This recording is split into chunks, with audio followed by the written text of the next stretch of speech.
Hello my sweet and lovely viewers, তো কেমন আছো তোমরা সবাই?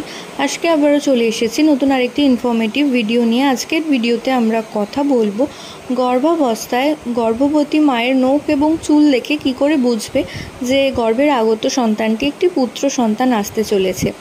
তো এই সময় অর্থাৎ গর্ভাবস্থায় প্রত্যেকটা মায়েরই কম বেশি কৌতূহল হয় যে তার গর্ভের আগত সন্তানটি পুত্র না কন্যা।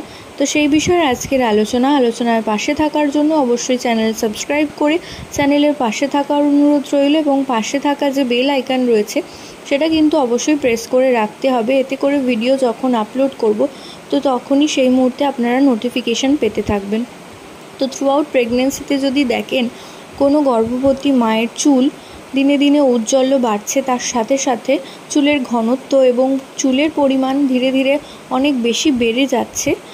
শুধু মাথা না, গা এবং হাতে পায়েরও চুলের পরিমাণ বৃদ্ধি পাচ্ছে, এবং এছাড়া নখের নখ খুব সুন্দর হয়ে উঠছে এবং সঙ্গে সঙ্গে ভাঙছে না, শক্ত হচ্ছে। তো সেই ক্ষেত্রে কিন্তু ধরে নেওয়া হয় যে গর্ভের আগত সন্তানটি অবশ্যই একটি পুত্র সন্তান আসতে চলেছে।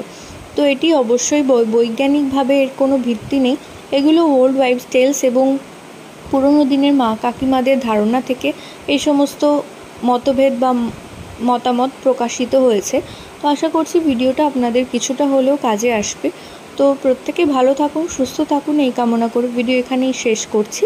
নমস্কার।